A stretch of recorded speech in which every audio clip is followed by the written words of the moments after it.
ঠিক আছে, তাহলে আজ আমরা আমরা আমি ভেবেছিলাম যে বোধহয় অনেক কিছু সবকিছু শেষ হয়ে গেছে, তো আমরা মেটেরিয়ালটা ধরে পড়বো না। আমাদের গল্পের আরো অনেক কিছু বাকি আছে, কারণ মার্কসিজম তো এত ছোট এবং সহজ নয়। মার্কসিজম অনেক বড় এবং অনেক কঠিন একটা বিষয়। অনেকগুলো ব্রাঞ্চও আছে এর। তো যাই হোক, আমরা সেগুলোতে এখন প্রবেশ করব না। আমরা যেটা বলবো, যেগুলো বাকি ছিল সেগুলো, সেটা হচ্ছে যে এর কতগুলো লিমিটেশনস, মার্কসিজমের কতগুলো সীমাবদ্ধতা আছে। তো সীমাবদ্ধতাগুলো কার্ল মার্কস কোথায় কোথায় কি ভুল করেছেন সেই সমস্ত বিষয়গুলো আমাদের আলোচনা করতে হবে, অর্থাৎ সেই গল্পটা আমাদের শুনতে হবে, জানতে হবে। এবং প্রত্যেকটা আইডিয়ার মধ্যেই তার একটা, তার দেওয়া যে প্রত্যেকটা আইডিয়া, সেই আইডিয়ার মধ্যেই তার সমালোচনাগুলো কিন্তু রয়েছে। সো আমাদেরকে সেই বিষয়গুলো একটুখানি ভালো করে শুনতে হবে, গল্পটা মাথায় রাখতে হবে, আদারওয়াইজ এটা পসিবল নয়। মানে এত বড় একটা থিওরি এবং এতগুলো বিষয় সেখানে রয়েছে, সো সেখানে গুলিয়ে যাওয়াটা স্বাভাবিক হয়ে যাবে। সো আমরা আজ যে গল্পটা বোঝার চেষ্টা করব সেটা হচ্ছে যে কার্ল মার্কস আমাদের যে এই যে থিওরিটা দেওয়ার চেষ্টা করলেন, যদিও আরো ছোটখাটো দু একটা তত্ত্বের কথা তোমাদের বলে দিই, তারপরে আসছি। তিনি লেবার থিওরি অফ ভ্যালু দিয়েছিলেন, অর্থাৎ শ্রমের তত্ত্ব। শ্রমের তত্ত্ব তিনি দিয়েছিলেন। তিনি সারপ্লাস ভ্যালুর কনসেপ্ট দিয়েছিলেন। শ্রমের তত্ত্ব, সারপ্লাস ভ্যালুর কনসেপ্ট, অর্থাৎ উদ্বৃত্ত মূল্যের তত্ত্ব। তো এই তত্ত্বগুলোও তিনি দিয়েছিলেন। এবং হচ্ছে মোড অফ প্রোডাকশনের একটা একটা শব্দ তিনি ব্যবহার করেছেন, মিনস অফ প্রোডাকশন ব্যবহার করেছেন। তিনি সম্পর্কগুলো তৈরি করার কাজগুলো করেছেন এই দুটো, মোড অফ প্রোডাকশন এবং মিড অফ প্রোডাকশনের, মিনস অফ প্রোডাকশনের মধ্যে। এগুলোও আমাদেরকে প্যারালালি বুঝতে হবে। মানে এগুলো আলোচনার মধ্যে হয়ে গেছে, ইন জেনারেল আমি তোমাদের এগুলো বলে দিয়েছি, বাট একটু ধরে ধরে বললে তোমাদের একটুখানি গল্পগুলো সুবিধা হবে। আমি এইগুলো বলে দিয়ে, এই তিনটে পয়েন্টস বলে দিয়ে আমি এবার ওর সীমাবদ্ধতার জায়গাতে প্রবেশ করার চেষ্টা করব, যে ওর ত্রুটি বিচ্যুতি কোথায় আছে। তিনি এত সুন্দর করে একটা ইভলিউশনস দেখালেন, একটা তত্ত্ব নির্মাণ করলেন, তার ভবিষ্যৎবাণীও কিছুটা তিনি করলেন, কিন্তু এর সমস্যাটা কোথায় হলো। তো যেটা আমরা বোঝার চেষ্টা করবো এটার মধ্য দিয়ে, সেটা হচ্ছে যে আহ, কি বলবো, যে আহ, প্রথমে যেটা বলি সেটা হচ্ছে যে তিনি লেবার থিওরি অফ ভ্যালু দিয়েছেন। লেবার থিওরি অফ ভ্যালু অর্থাৎ শ্রমতত্ত্ব দিয়েছেন। Labour theory of value, labour theory of মূল্যের শ্রমতত্ত্ব যেটা বলতে পারে, মূল্যের শ্রমতত্ত্ব। তো মূল্যের শ্রমতত্ত্ব দিয়েছে, তার মানে হচ্ছে যে কোনো একটা প্রোডাক্ট যখন তৈরি হয় তখন তার মূল্য কতটা হয়, এবং সেই মূল্যটা কোন বিষয়গুলো নির্ধারণ করে দেয়। তো কোন বিষয়গুলো বলতে আমরা সেই মূল্যটিকে বুঝি। তো এখন ধরে নাও আমার কাছে একটা ঘড়ি আছে, আমার কাছে ধরে নাও একটা ঘড়ি আছে, বা তোমাদের কাছে মোবাইল আছে। তো আমি ঘড়িটাকেই বোঝাই। এখন ঘড়িটা একটা, ধরো আমাদের কাছে একটা প্রোডাক্ট। এখন ওনার বক্তব্য হচ্ছে যে এই প্রোডাক্টের ভ্যালুটা আমি যখন মার্কেটে গিয়ে কিনছি, তখন এই প্রোডাক্টের ভ্যালুটার দাম হচ্ছে 2000 টাকা, সাপোজ। যে প্রোডাক্টের ভ্যালুটার দাম হচ্ছে 2000 টাকা। এখন এই 2000 টাকাটার বলতে আমি এক্স্যাক্ট কি বোঝাচ্ছি, এই 2000 বলতে আমি কি বোঝাচ্ছি। এখন তার বক্তব্য হচ্ছে 2000 টাকা বলতে যেটা বোঝানো হচ্ছে সেটা হচ্ছে যে যতজন লেবারকে যত ঘন্টা এইটা তৈরি করার জন্য কাজে লাগানো হয়েছে, দ্যাট ইজ ইকুয়াল টু হচ্ছে সমান সমান ঘড়ির মূল্যটা। তার বক্তব্য তাহলে এটা পরিষ্কার বেরিয়ে আসলো যে ঘড়ি বলতে তাহলে বেসিক্যালি যেটা বোঝায় সেটা হচ্ছে যে একজন লেবার বা যতজন লেবার মিলে যত ঘন্টা কাজ করেছে, যতজন লেবার মিলে যত ঘন্টা কাজ করেছে সেটা সমান সমান হচ্ছে ঘড়ির মূল্যটা বা ঘড়িটা। কারণ তারা সবাই মিলে এই ঘড়িটা তৈরি করেছে। কাজেই ঘড়ির মূল্য যদি এখানে 2000 টাকা হয়, তাহলে এই ঘড়ির 2000 টাকাটার পাওনাদার হচ্ছে তাহলে কিন্তু সেই শ্রমিকরা। তাহলে সেই ঘড়ির পাওনাদার হচ্ছে, ঘড়ির মূল্যটার যে পাওনাদার, সেই পাওনাদারটা হচ্ছে কিন্তু শ্রমিকরা। তাহলে এখানে বোঝার চেষ্টা করো যে একজন লেবার যখন একটা ঘড়ি প্রডিউস করার জন্য যখন তিনি কোম্পানিতে গেছেন, তখন কোম্পানিতে গিয়ে তিনি ধরে নাও 10 ঘন্টা কাজ করেছেন প্রত্যেক দিন। 10 ঘন্টা প্রত্যেক দিন কাজ করে, বা একদিনই ধরে নাও তিনি কাজ করেছেন, তো একদিনে 10 ঘন্টা তিনি কাজ করে একটা ঘড়ি তৈরি করেছেন। তাহলে একদিনের শ্রমিক মূল্য তার কত দাঁড়াচ্ছে, তিনি বলছেন যে একদিনের তার মূল্য দাঁড়াচ্ছে এখানে যে 20,000 টাকা। কিন্তু 20,000 টাকা এখানে কমপ্লিটলি, মানে ঘড়িটার মূল্য 20,000 টাকা দাঁড়াচ্ছে, একদিন তিনি কাজ করেছেন। কিন্তু ঘড়িটার সাথে তো জড়িত আরো অনেকগুলো উপাদানও আছে, তিনি শুধু জড়িত নন। অর্থাৎ ঘড়িটার উপাদানগুলোও তৈরি করার জন্য যারা যারা যুক্ত আছেন, ঘড়িটার মধ্যে আবার অনেকগুলো উপাদান আছে, সেখানে দেখবে অনেক লোহা আছে, সেখানে দেখবে অনেক, সেখানে আরো অনেক দেখবে কি বলবো মানে অ্যালুমিনিয়াম আছে। হ্যাঁ, এখানে আরো এরকম ছোট ছোট কাঁচ আছে। তো এই ধরনের বিষয়গুলোকে নিয়ে এবং একটা মেশিনের মধ্যে সেটাকে প্রডিউস করা হয়েছে, মেশিনে ওটাকে একটা, মানে কি বলে, একটা ছাঁচ দেওয়া হয়েছে, বা একটা কি বলে এটাকে, যে একটা শেপ দেওয়া হয়েছে, আকার দেওয়া হয়েছে। সো মেশিনেরও একটা মূল্য আছে। তোমাদের অনেক আগেই বলেছিলাম যে মেশিনকে তিনি ডেড লেবার বলেছেন, ডেড লেবার, মৃত শ্রমিক। কেন মৃত শ্রমিক? কারণ মানুষরাই তার নিজেদের শ্রমকে কাজে লাগিয়ে সেখানে এই এই এই এই কি বলবো মেশিনটা তৈরি করেছে, এবং সেই মেশিনটা গিয়ে ফার্দার কি করছে, মানুষের কাজগুলো করে দিচ্ছে। সো যাই হোক, আমরা দেখতে পাচ্ছি তাহলে ওই মেশিনটাও তো মানুষই তৈরি করেছে, তাহলে মেশিনটা তৈরি করার জন্য মানুষের কত সময় লেগেছিল সেটাও আমাদের ক্যালকুলেট করতে হবে। প্লাস হচ্ছে ওই ইস্পাতটা তো আর আকাশ থেকে পড়েনি রে বাবা, ইস্পাতটাও দেখবে সেখানে বা অ্যালুমিনিয়ামটা সেখানে, লোহাটা সেখানে যেটা দিয়ে তৈরি করা হয়েছে, বা কাঁচটা দিয়ে যেটা দিয়ে তৈরি করা হয়েছে, সেটাও তো মাটি থেকে, এই প্রকৃতি থেকেই তো উত্তোলন করা হয়েছে, এই নেচার থেকেই তো উত্তোলন করা হয়েছে।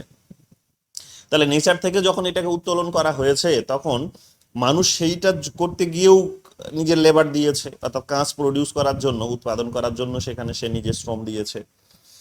এবার শুধু কাঁচটা তো শ্রম প্রডিউস করার জন্য সে শ্রম দেয়নি, কাঁচটা তৈরি হয়েছে এক জায়গায়, পৌঁছে দিয়েছে আর এক জায়গায়, যাতে সেটার মধ্যে, যাতে সেটাকে ঘড়ির মধ্যে বসানো যায়। তো এইরকম ভাবে আমরা দেখতে পাবো যে সমস্ত উপাদান যা কিছু ওই ঘড়িটার সাথে জড়িত আছে, সমস্তগুলোই তো মানুষই তৈরি করেছে। তাহলে ওনার বক্তব্য হচ্ছে যে যা কিছু আমরা ঘড়ি বলতে আমরা যা কিছু বোঝাই, যতগুলো উপাদান ঘড়িটার মধ্যে জড়িত আছে বিভিন্ন ধরনের, তো সেই সমস্ত উপাদানগুলো কিন্তু তৈরি হয়েছে কিসের ভিত্তিতে? মানুষের শ্রমের ভিত্তিতে তৈরি হয়েছে, শ্রমের দ্বারা তৈরি হয়েছে। তাহলে মানুষের শ্রম ইজ ইকুয়াল টু, তিনি বলছেন কি, মানুষের শ্রম ইজ ইকুয়াল টু হচ্ছে কিন্তু ঘড়ির মূল্য। তাহলে মার্কেটে এসে যদি ঘড়ির মূল্যটা 2000 টাকা দাঁড়ায়, তাহলে তিনি বলছেন যে ঘড়ির মূল্যটার পাওনাদার হচ্ছে কিন্তু মানুষ। কিন্তু এখানে কি দেখা যায়? এখানে দেখা যায় যে শুধুমাত্র ক্যাপিটালিস্ট শ্রেণী, অর্থাৎ পুঁজিবাদী শ্রেণী, তারা তারা দেখা যাবে যে একটা ইন্ডাস্ট্রি বসিয়েছে। ইন্ডাস্ট্রি মানে একটা বড় ধরো বিল্ডিং, সেই বিল্ডিং এর মধ্যে কিছু মানুষকে হয়তো ওই সিস্টেমেটিক ওয়েতে কাজ করাচ্ছে। কাউকে হয়তো বলেছে তুমি কাঁচ সাপ্লাই করো, কাউকে হয়তো বলেছে তুমি কাঁচ প্রডিউস করো, কাউকে হয়তো বলেছে তুমি মেশিনে কাঁচের এই ঘড়ির একটা শেপ দেওয়ার চেষ্টা করো, কাউকে হয়তো বলেছে তুমি বাকি জিনিসগুলোকে জোড়া লাগানোর কাজ করো, করে একটা ঘড়ি তৈরি করো। তো এই যে ম্যানেজমেন্টের কাজগুলো, যেটাকে বলা হচ্ছে যে ম্যানেজমেন্টের যে কাজগুলো, ম্যানেজমেন্টের কাজগুলোর জন্য মানুষ রেখেছে, কিন্তু ওভারঅল এখানে তার বুদ্ধিটা কাজে লেগেছে। বুদ্ধি, ইন্ডাস্ট্রির বুদ্ধিটা কাজে লেগেছে। বুদ্ধি বলবো না, বলবো যে সমস্ত কিছু তিনি মানুষকে দিয়েই করছেন। বুদ্ধি বলাটা ভুল হবে, সমস্ত কিছু তিনি মানুষকে দিয়েই করাচ্ছেন। তিনি এখানে যেটা কাজে লাগিয়েছেন সেটা হচ্ছে তার কাছে যে টাকাটা আছে, সম্পদটা, সেই সম্পদটা শুধু কাজে লাগিয়েছেন, সম্পদটা শুধু তিনি কাজে লাগিয়েছেন, আর বাকি সমস্ত কাজ মানুষকে দিয়েই করিয়েছেন। তাহলে মানুষের লেবারটা এখানে কিন্তু জড়িত। ম্যানেজমেন্টটাও কোনো একজন মানুষ করেছেন, উনি তো নিজে করেন না সব।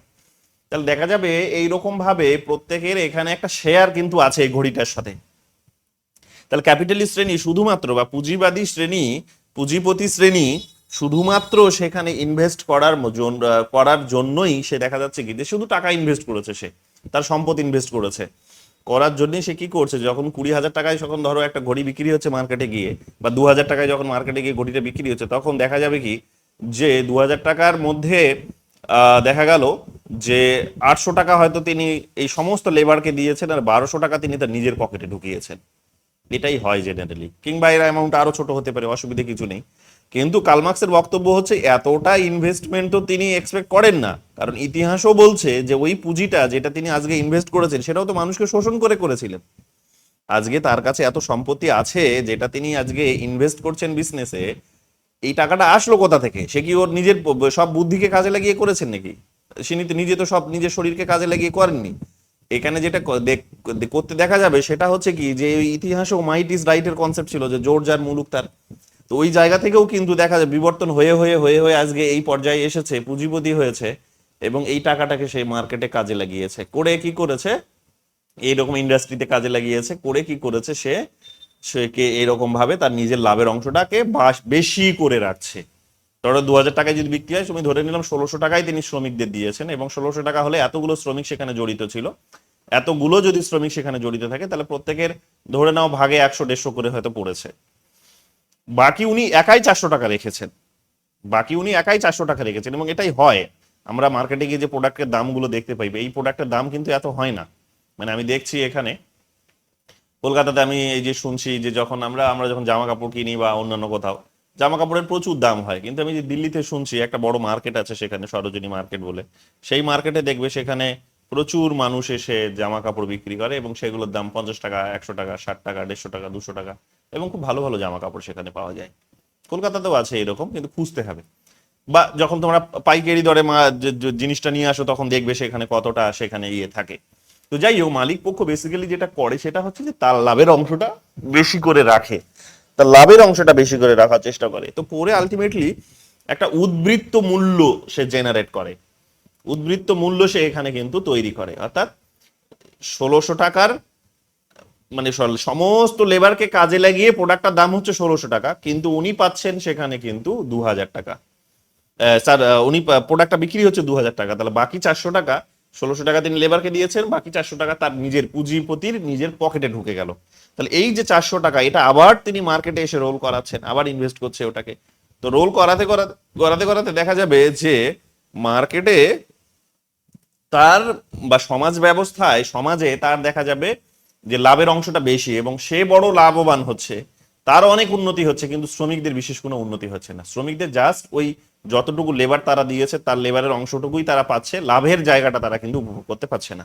অর্থাৎ তারা নিজেদের শ্রমটাকেই বিক্রি করে যত টাকা পাওয়া যায় সেটাই তারা পাচ্ছে, অর্থাৎ শ্রমিক যেটা, মালিক যেটা দিচ্ছে সেটা, কিন্তু লাভের জায়গাটা দেখা যাবে কি সেখানে মালিক তার নিজের পকেটে রেখে দিচ্ছে, পুঁজিপতি তার নিজের পকেটে রেখে দিচ্ছে। তো এইরকম ভাবে তিনি বলছেন যে একটা এই 400 টাকার অ্যামাউন্টটা হচ্ছে উদ্বৃত্ত, অর্থাৎ একটা উপরি। তো এই উপরিটা সে কি করছে, নিজের পকেটে রেখে দিচ্ছে এবং আবার সেটাকে মার্কেটে নিয়ে আসছে। 400 টাকা আবার 600 টাকা হয়ে গেল পরের বার, বা 800 টাকা হয়ে গেল, 800 টাকা আবার 1200 টাকা হয়ে গেল, 1200 টাকা আবার সেখানে দেখবে 2000 টাকা হয়ে গেল। করতে করতে করতে করতে করতে করতে সে এখানে লক্ষ কোটি টাকা উপার্জন করে ফেলছে। ওর উন্নতি হচ্ছে কিন্তু বাকিদের উন্নতি হচ্ছে না, ওর তো ওর মতো করে উন্নতি হচ্ছে না, ওর যতটা পরিমাণ উন্নতি হচ্ছে এদের সেই পরিমাণে উন্নতিটা কিন্তু দেখতে পাওয়া যাচ্ছে না। পুঁজিপতির উন্নতির যে যে পুঁজিপতির উন্নতির যে কি বলবো যে যতটা মানে কি বলবো যতটা লেভেলে উন্নতি হচ্ছে, এদের ওই ঠিক অতটাই লেভেলে উন্নতি হচ্ছে না। এদেরটা খুব ধীরে, আর ওদেরটা ও মানে পুঁজিপতিটা অনেক জোরালো ভাবে সেটা বা অনেক গতিসম্পন্ন একটা উন্নতি দেখতে পাবো আমরা, যে রাতারাতি রাতারাতি হচ্ছে। আর এদের দেখবে সেখানে বছর গড়িয়ে যাচ্ছে ওই জায়গায় পৌঁছতে, তাও হয়তো পারবে না, সেখানে বছরও সম্ভব নয়। তো তিনি বলার চেষ্টা করছেন যে পুঁজিবাদী ব্যবস্থায় এই বিষয়গুলো আরো অনেক বেশি কিন্তু তীক্ষ্ণ, বা এই এক্সপ্লয়টেশনটা, শোষণটা কিন্তু আরো অনেক বেশি ধারালো এইরকম ভাবে। হ্যাঁ, এরকম ভাবে ধারালো কেন? কারণ রাষ্ট্র নামক একটা পরিপূর্ণ ব্যবস্থা তারা এখানে তৈরি করে নিতে পেরেছে এই পর্যায়ে এসে। আগের স্টেজগুলোতে রাষ্ট্র নামক কোনো ব্যবস্থা ছিল না, কিন্তু এখানে এসে তারা একটা রাষ্ট্র নামক ব্যবস্থা তৈরি করেছে। এই রাষ্ট্র নামক ব্যবস্থার মধ্য দিয়ে রাষ্ট্রকে কাজে লাগিয়ে পুঁজিপতি কি করে, যে যখনই ওরা লাভের অংশটুকু নিজেদের চাইতে যায়, শ্রমিকরা, লেবাররা যখনই তাদের নিজেদের লাভের অংশটুকু চাইতে যায়, তারা যখন আন্দোলন করে, ধর্ণা করে কারখানার সামনে, তখন দেখা যাবে যে ওরা পুলিশ প্রশাসনকে কাজে লাগিয়ে, যেগুলো রাষ্ট্রের যন্ত্র সেগুলো লাগে কাজে লেগে তাদেরকে শোষণ করে। তো এইরকম ভাবে তিনি আমাদের সামনে একটা তত্ত্ব মানে ওদেরকে কাজে লাগিয়ে লাঠিপেটা করে, তাদের আন্দোলন বন্ধ করে দেয়, তাদের আন্দোলনটিকে ডিলে করে, হ্যাঁ, লম্বা করে দেয়, যে চলো আজকে নয় পরে হবে, 20 দিন পর, 1 মাস পর আবার বসবো। এই করতে করতে করতে করতে করতে করতে মানুষকে ওটার থেকে যতটা দূরে করা যায়, যতগুলো অ্যাডমিনিস্ট্রেটিভ থিওরির আবার যত রকমের মেকানিজম আছে সেগুলোকে প্রয়োগ করে, ডিলের প্রসেস অ্যাপ্লাই করে, divide and rule process apply করে, তারপরে দেখবে সেখানে এলিট থিওরিকে সেখানে অ্যাপ্লাই করে। অর্থাৎ যেগুলো বলার চেষ্টা করে যে সেটা হচ্ছে যে আজকে নয় 1 মাস পর শুনছি, তোমরা 1 মাস পর দিয়ে যাও, এসো আবার আজকে ডেপুটেশন দিয়ে যাও, 1 মাস পর এসো। 1 মাস পর যখন যাবে তখন হয়তো দেখবে যতজন প্রথমবার গেছিল, 1 মাস পর দেখবে তুমি এতজন খুঁজে পাচ্ছ না, আর যায় না। দেখবে এখানে হাজার হাজার এরকম আবেদন এই কারণে দেখবে ডিএম এর কাছে, বিডিওর কাছে জমা পড়ে। প্রথম দিন যেখানে দেখবে 1000 জন মানুষ গেছে, পরের দিন হয়তো তুমি 200টা মানুষ, 100টা মানুষই খুঁজে পাচ্ছ না। সো ওটা দেখে ওরা খুব খুশি হয়, ও আচ্ছা, তার মানে এরা দুর্বল হয়ে গেছে। সো একজোট যাতে তুমি না থাকতে পারো, সেটার জন্য প্রসেস হচ্ছে, সেটার একটা পদ্ধতি হচ্ছে যে তোমাকে ডিলে করাবে, তোমার দেরি করাবে, সিদ্ধান্ত নিতে দেরি করবে। তো সঙ্গে সঙ্গে সিদ্ধান্ত তারা নেবে না, দেরি করবে, 1 মাস পর এসো। 1 মাস পর আর 1000 জন মানুষ যাবে না, প্রথমবার 1000 গেছিল, পরের বার দেখা যাচ্ছে 2000 জন, 200 জন মানুষ যাচ্ছে। এই সমস্যাগুলো সেখানে দেখতে পাওয়া যাবে, এগুলো আমরা দেখতে পাচ্ছি। তারপরে আবার ডিভাইড অ্যান্ড রুল করবে। ডিভাইড অ্যান্ড রুল হচ্ছে এটা বলবে যে তোমাদের মধ্যে মাথা কে সে বলো, সবাইকে এখানে ঢুকতে দেওয়া যাবে না, মাথাগুলো বলো, মাথাগুলো বলো, বা তোমাদের মধ্যে কি কি দাবি দাওয়া আছে। তো দেখা যাবে যে কিছু মানুষ থাকে গ্রুপের মধ্যে হলেও দেখবে ভিন্ন মত থাকবেই। যখনই ওরা ওই ভিন্ন মতটাকেই খোঁজার চেষ্টা করে যে কেউ ভিন্ন মত পোষণ করছে কিনা। তো যখনই দেখবে যে হ্যাঁ ভিন্ন মত আছে, একটা পার্টিকুলার বা কিছু মানুষ বলছে যে এই দাবিগুলো আমাদের, আর একজন বলছে যে না না অমুক অমুক দাবিগুলো আমাদের, তো দেখা যাবে তার মধ্যে ওদের মধ্যে ইউনিটি নেই, একজোট নেই। তো ওরা ওটাকে খুঁজে বের করার চেষ্টা করে, হ্যাঁ, যে ওদের মধ্যে একজোট আছে কিনা। বা একজোট যদি ওরা থাকে তাদের মধ্যে ফাটল ধরানোর চেষ্টা করে, কিরকম ভাবে, এরকম ভাবে যে সবাইকে আমরা ঢুকতে দেব না। সবার সাথে কথা বলা সম্ভব নয়, সবাইকে নিয়ে তো সিদ্ধান্ত নেওয়া সম্ভব নয়। তোমরা অল্প কিছু মানুষ এসো, যারা মাথা তারা এসো। তো ওই মাথাগুলোকে ডাকলো, ডেকে এক বোঝালো। মাথাগুলোর মধ্যে যদি আবার কোনো দেখবে পার্থক্য থাকে, একজন এক রকমের দাবি পেশ করছে, অন্যজন আর এক রকমের দাবি পেশ করছে, তো তখন তাদেরকে বলবে কি যে তোমাদের মধ্যেই মত পার্থক্য হচ্ছে। তো দাবি দাওয়াগুলো ওই দিন শুনলো, হয়তো বাড়িতে পাঠিয়ে দিল। পরের দিন আবার একজনকে ডাকবে, ওদের দুটো গ্রুপের মধ্যে দুজন আলাদা আলাদা বক্তব্য পেশ করেছিল, তাদের মধ্যে একজনকে ডাকলো আর একজনকে ডাকলো না। এখন যখন একে ডেকেছে, ওকে ওকে যখন ডাকেনি, তখন দেখবে যাকে ডাকেনি তার মনে একটা সন্দেহ তৈরি হলো যে আমাকে ছাড়াই সিদ্ধান্ত নিয়ে নিচ্ছে, কি বা সিদ্ধান্ত নিচ্ছে, তার মানে আমাদেরকে নিশ্চয়ই আমাদের দাবিগুলো পূরণ করা হবে না, ওর মতো করেই পূরণ করা হবে দাবিগুলো, এটা তো ঠিক নয়। তো ওদের মধ্যে একটা ফাটল ধরিয়ে দিল, এটার মধ্যে হিংসা ঢুকিয়ে দেবে, দিয়ে ওদের মধ্যে একটা মারপিট লাগিয়ে দেবে, ওদের মধ্যে ফাটলটাকে বড় করে দেবে। হ্যাঁ, এটা একটা জনসমক্ষে নিয়ে আসবে, এটা করে দাবি দাওয়াগুলোকে এখানে ডিলে করে দেওয়া। তারপরে ওই যে মাথাগুলো, অল্প কিছু মাথা যখন সেখানে যাবে, বাকিরা তখন ভাববে যে যা কিছু ডিসিশন ওই অল্প মাথাগুলোই নিচ্ছে, বাকিরা আমরা কিছুই জানতে পারছি না। তো ওদের উপর একটা একটা ভরসা চলে যায় সাধারণ মানুষের, যা বড় যারা সংখ্যা, যারা হয়তো সেখানে মিটিং এ যাওয়ার সুযোগ পেল না, জাস্ট 4-5 জনই যাওয়ার হয়তো সুযোগ পেয়েছিল। তো তারা যে বড় একটা জনসংখ্যা, এদের উপর তখন অবিশ্বাস তৈরি হয়ে যায় যে আমাদেরকে ছাড়াই তোমরা সিদ্ধান্ত নিয়েছো, কি সিদ্ধান্ত নিয়েছো বলো। অনেক সময় সিদ্ধান্ত ওরা যদি নিয়ে ফেলে, তাহলে এগুলো এই বড় সংখ্যক জনগণ যারা হয়তো যাদের ঢোকার সুযোগ পায়নি মিটিং এ, তারা তখন একটা অবিশ্বাস, তাদের উপর অবিশ্বাস তৈরি হয় যে তোমরা নিজেরাই ডিসিশন নিয়ে নিলে আমাদেরকে না জানিয়ে, এটা তো ঠিক নয়। তো এইরকম ভাবে নিজেদের মধ্যে এরা লড়িয়ে দেওয়ার চেষ্টা করে। এগুলো হচ্ছে কি অ্যাডমিনিস্ট্রেটিভ মেকানিজম। কার্ল মার্কস এগুলোকেই বলার চেষ্টা করছেন যে এই ধরনের বিভিন্ন কলা কৌশল তাদের হাতে, তারা তাদের নখদর্পণে আছে, এই ধরনের অ্যাপ্লাই সিস্টেমগুলোকে তারা অ্যাপ্লাই করে করে তারপরে তারা দমন করার চেষ্টা করে। এবং এবং এবং এগুলোতেও যদি তারা সফল না হয়, তখন কি করে, তখন তারা লাঠি চার্জ করে। যে যখন দেখছে না এগুলো দিয়েও কাজ হচ্ছে না, এরপরেও তারা ধর্ণা চালিয়ে যাচ্ছে, আন্দোলন চালিয়ে যাচ্ছে, তখন তারা লাঠি চার্জ করতে শুরু করে দেয়। তারা তখন লাঠি চার্জ করতে শুরু করে দেয়, বা তখন দেখবে ধরে ধরে দোষ খুঁজে বের করে ওদের মধ্যে, অন্য কোনো কোথাও দোষ করেছে কিনা, কোনো কেস ওদের নামে আছে কিনা, কোথাও কিছু হচ্ছে কিনা। তো যদি কিছু কেস থাকে মাথাগুলোর নামে বা কারো নামে, দেখবো ওদেরকে ভয় দেখিয়ে ওদেরকে তুলে নিয়ে চলে যাবে সেই সময়, যে তুমি আন্দোলন করছো অমুক দাবি দেওয়ার জন্য, অথচ তোমার নামে কোর্ট কেস আছে, চলো তোমাকে এবার থানায় যেতে হবে, জেলে যেতে হবে। তো তাহলে তুলে নিয়ে চলে যায়। ওকে তুলে নিয়ে চলে যাওয়ার সঙ্গে সঙ্গে বাকিরা এতটা সাহসী হয় না, মাথাকে তুলে নিয়ে চলে গেলে বাকিরা এমনিতেই তখন পালিয়ে যায়। তো এই ধরনের টেকনিক্স গুলো অ্যাপ্লাই করে। তো এইরকম টেকনিক্স গুলো অ্যাপ্লাই করার মধ্য দিয়ে তারা মানুষের যে আন্দোলন, মানুষের যে দাবি দেওয়ার যে আন্দোলন, সে আন্দোলনটিকে কিন্তু একেবারেই একেবারেই ধ্বংস করে দেয়।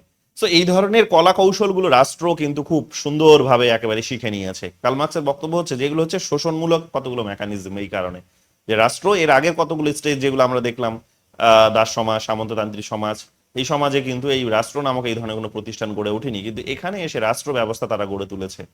তো রাষ্ট্র ব্যবস্থা গড়ে তোলার মধ্য দিয়ে, যেমন হেগেলের গল্প শুনেছিলাম, যে হেগেল কেন বললেন রাষ্ট্রকে একজোট হতে হবে বা রাষ্ট্র গঠন করতে হবে, রাষ্ট্রকে প্রচুর ক্ষমতা দিতে হবে। কারণ বললেন যে রাষ্ট্র যদি ক্ষমতাশালী না হয়, তাহলে এখানে জার্মানিকে ইউনাইট করা যাবে না। আর জার্মানিকে ইউনাইট করাটা কেন জরুরি ছিল, কারণ সেই সময়কার অর্থনৈতিক ব্যবস্থা বলছে যে জার্মানিকে ইউনাইট করাটা ভীষণ দরকার, নইলে অর্থনৈতিক উন্নতিটাও সুনিশ্চিত করা যাবে না।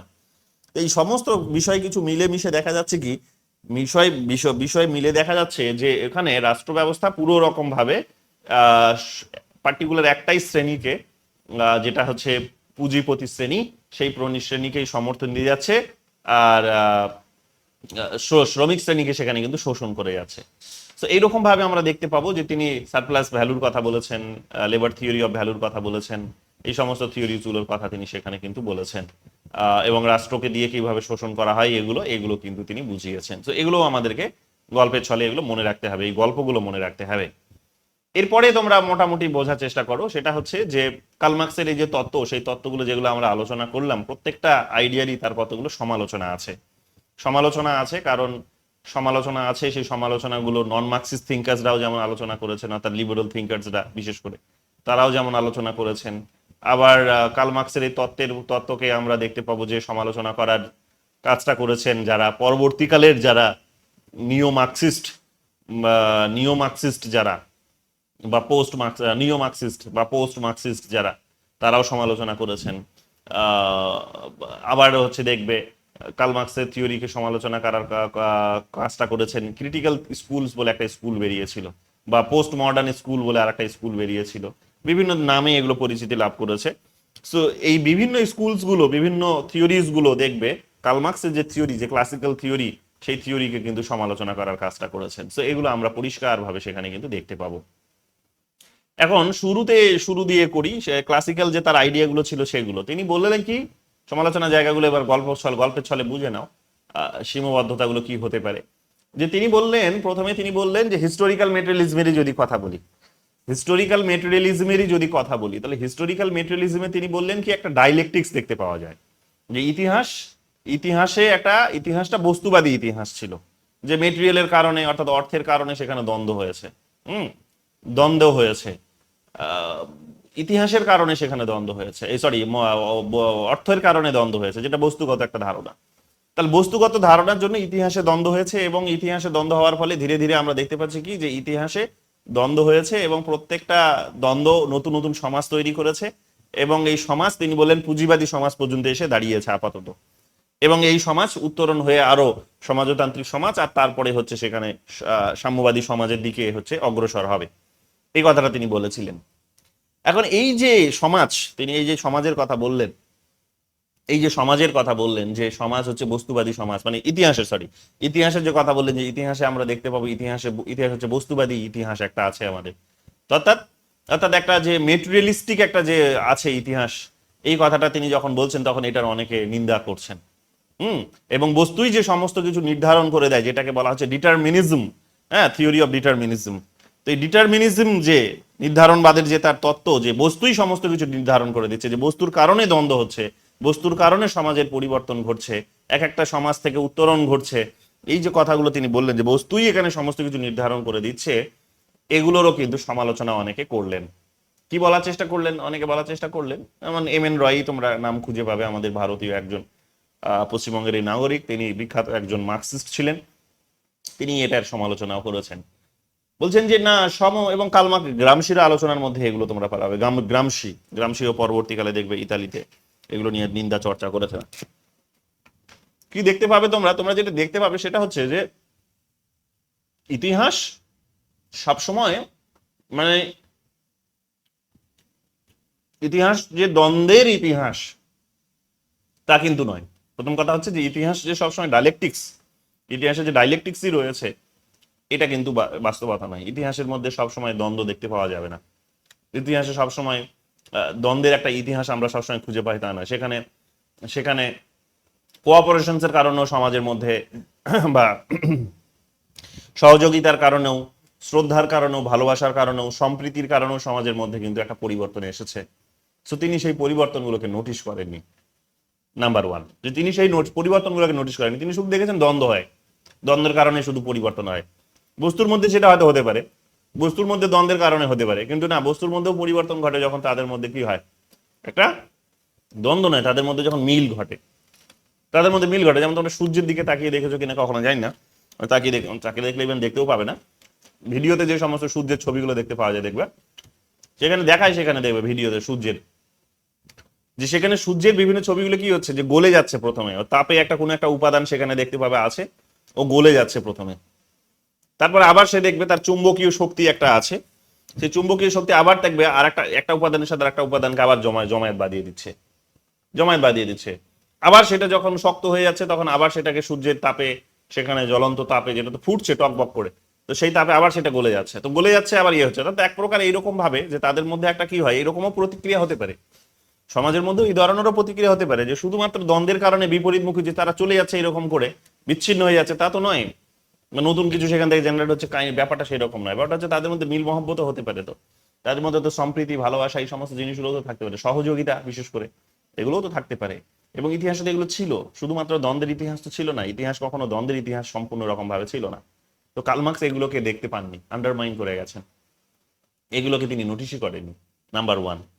তাহলে দ্বন্দ্বের কথা যেটা তিনি বললেন, ডাইলেকটিক্স, তার ডাইলেকটিকে তার সমালোচনা খুঁজে পাই।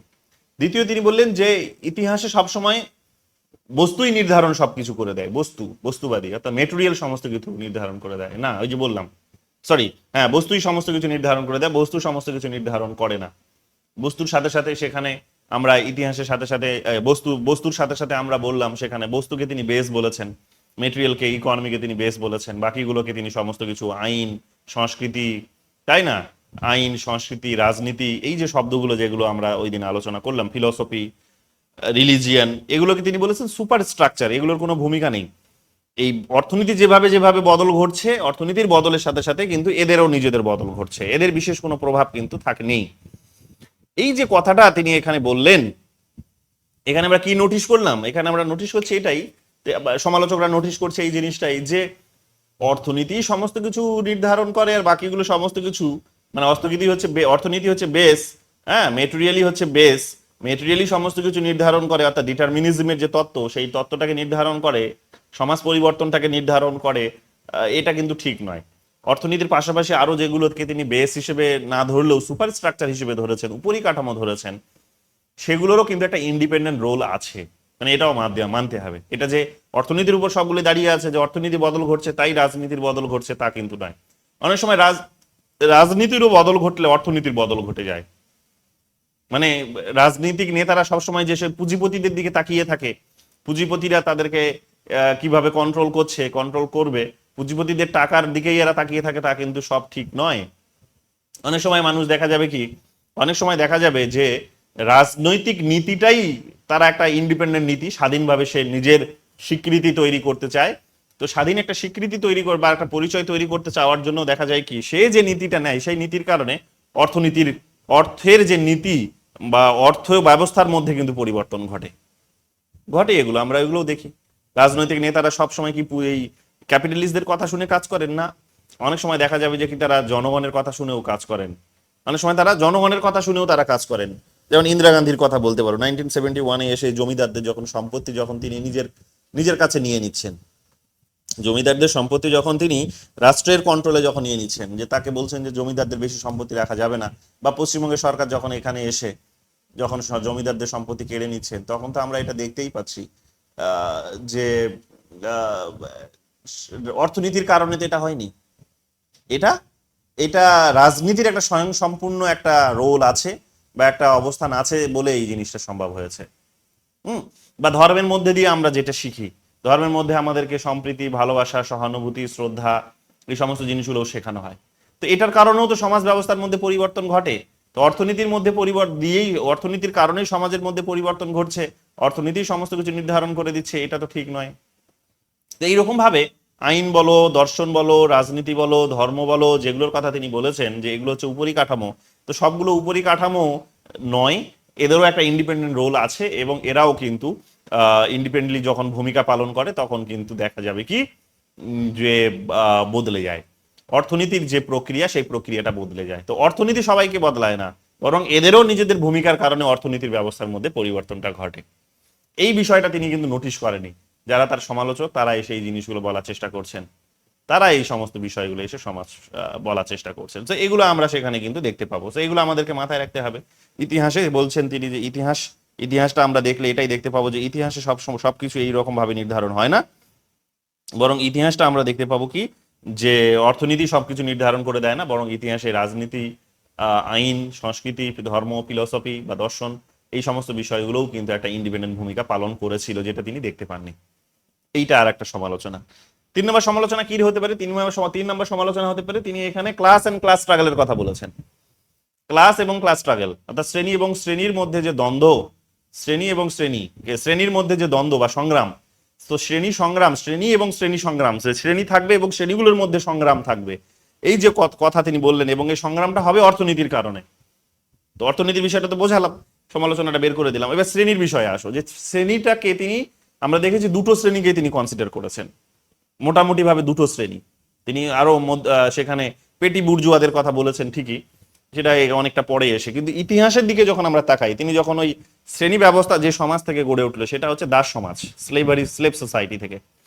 সো স্লেভারিতে যখন আমরা দেখতে পাচ্ছি একদিকে দাস মালিক আর একদিকে দাস, তারপরে সমাজে যখন আমরা দেখতে পাচ্ছি যে সেখানে তিনি বলছেন যে সেখানে সামন্ত প্রভু আর হচ্ছে সামন্ত, এরা যখন আমরা দেখতে পাচ্ছি, বা জমিদার এবং তার আন্ডারে কাজ করা কৃষক, তো এই যে দুটো শ্রেণীর কথা তিনি বললেন,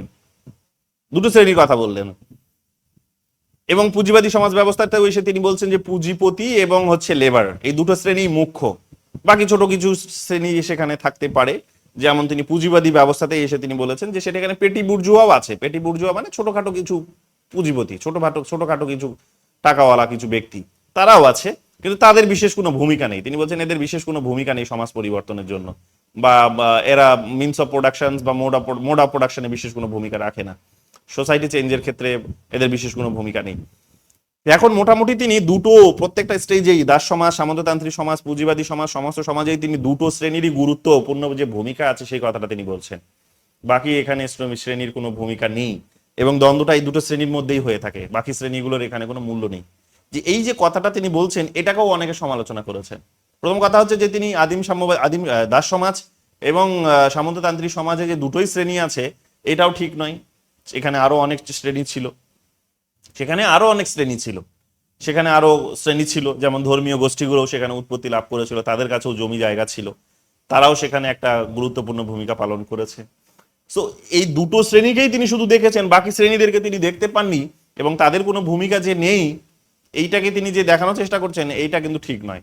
কারণ এই মাঝখানের শ্রেণীগুলো মাঝে মাঝে এমন কোনো ডিসিশন নিয়ে নেয় বা এমন কোনো অ্যাক্টিভিটিস তাদের থাকে যে কারণে দেখা যাবে কি যে দুদিক থেকেই পরিবর্তন দেখতে পাওয়া যায়। এদেরও পরিবর্তন, উপর দিকে যারা আছে তাদের থেকে বড় তাদেরও মধ্যে অ্যাক্টিভিটিসের মধ্যেও পরিবর্তন দেখতে পাওয়া যায়, আবার নিচের দিকে যারা আছে যারা তাদেরও মধ্যেও পরিবর্তন দেখা যায়। তো এই মাঝখানের যে শ্রেণীটা, এই শ্রেণীগুলো যেগুলো আছে বলতে পারো, এই শ্রেণীগুলোর হচ্ছে যে এক্সিস্টেন্স এবং তার যে রোল বা ভূমিকা, অর্থাৎ তাদের অস্তিত্ব এবং তাদের যে ভূমিকা সমাজ পরিবর্তনের ক্ষেত্রে, এগুলোকে তিনি অবজ্ঞা করেছেন, এগুলোকে তিনি তার আলোচনার মধ্যেই নিয়ে আসেননি। তো এটাও ঠিক নয়, কারণ সমাজ পরিবর্তনে এদেরও ভূমিকা থাকে। যেমন দেখবে তোমরা এই যে পশ্চিমবঙ্গের যদি তোমরা রাজনীতির দিকে চোখ রাখো বা অর্থনৈতিক ব্যবস্থার দিকে চোখ রাখো, অনেক সময় নির্ভর করে যে মধ্যবিত্তরা কি ডিসিশন নিচ্ছে। কোটিপতিরা সমস্ত কিছু সব রকম ভাবে যে সব ডিসিশনটা কোটিপতিরাই যে সব ডিসিশন নিচ্ছে এবং তারা যে ডিসিশন নিচ্ছে সেই অনুসারে সমাজ চলছে তা কিন্তু নয়। মানে এটাও যদি আমি পুঁজিবাদী সমাজ ধরি, এবং ধরতেই হবে এটা পুঁজিবাদী সমাজই, তো তাদেরই ডিসিশন সব সময় যে যেটা বলছে সেই হিসেবে সমাজ পরিবর্তন হচ্ছে তা কিন্তু নয়। দেখা যাবে যে পরিষ্কারভাবে দেখা যাবে যেটা যে বিষয়টা সেটা হচ্ছে পরিষ্কারভাবে যে বিষয়টা নোটিশ করা যাবে সেইটা হচ্ছে যে মাঝে মাঝে মধ্যবিত্ত শ্রেণীরা এমন কোনো ডিসিশন নিয়ে নিচ্ছে যে সমাজ পরিবর্তন হতে বাধ্য, কিন্তু এগুলো হয়তো রিভলিউশনারি পর্যায়ে হয় না। এটা ঠিক, সরকার বদল ঘটিয়েই ছাড়লো, তারা হয়তো রাজনৈতিক ব্যবস্থা বদল ঘটিয়েই ছাড়লো, অর্থনৈতিক ব্যবস্থা বদল ঘটিয়েই ছাড়লো, অতটা পর্যায়ে যায় না, কিন্তু এদের হয়তো শক্তিটা কম থাকে। যেমন দেখবে একজন মহিলাকে একজন এখানে রেপ করে মেরে ফেলা হলো, মহিলাকে রেপ করে মেরে ফেলা হলো দেখে তোমরা দেখলে যে মধ্যবিত্তরা সব আন্দোলনে অংশগ্রহণ করেছে, কোটিপতিদেরকে তুমি আন্দোলনে দেখতে পাওনি, সৌরভকে আন্দোলনে তোমরা দেখতে পাওনি, বড় বড় সেখানে কোটিপতি যারা তারা আন্দোলনে অংশগ্রহণ করেনি, কোটিপতিরা কেউ আন্দোলনে অংশগ্রহণ করেনি। তোমরা তাকাও, কজন কোটিপতিকে দেখেছো তোমরা আন্দোলনে অংশগ্রহণ করতে? কাউকে দেখতে পারোনি। যারা গেছে তো কলকাতার এই ধরনের মধ্যবিত্ত পরিবার, যারা মাসে হয়তো 50,000, 60,000, 80,000, 1 লাখ, 1.5 লাখ, 2 লাখ, 2.5 লাখ, 3 লাখ টাকা ইনকাম করে বা তার থেকে একটু বেশি করে, তারা গিয়ে আন্দোলনে অংশগ্রহণ করেছে। কিন্তু এদের থেকে যাদের বেশি ইনকাম, যারা একেবারে পুঁজিপতি বলা হয় এদেরকে, যে তাদের বড় বড় সব বিজনেস আছে, তারা অংশগ্রহণ করেনি কেউ, তাদেরকে তোমরা দেখতেও পাওনি। যাদেরকে দেখেছো, এবং এই সৌরভের কথাই নিয়ে নাও না, ও আর এক পুঁজিপতি, জানো এখন ইন্ডাস্ট্রির বিজনেস করছে, তিনি পশ্চিমবঙ্গে প্রচুর বিজনেস করছে, মুখ খোলেনি কেউ। তো এই যে বিষয়গুলো আমরা দেখতে পাই কি যে পুঁজিপতিরা এখানে থাকে না এর ধারে পাশে, পরিবর্তনটা করানোর ক্ষেত্রে দেখবে এদেরও একটা ভূমিকা থাকে, এবং গরিব মানুষগুলোও মুখ খোলেনি। এটা তো মুখ খোলেনি বলবো না, এটা তো সুযোগই নেই।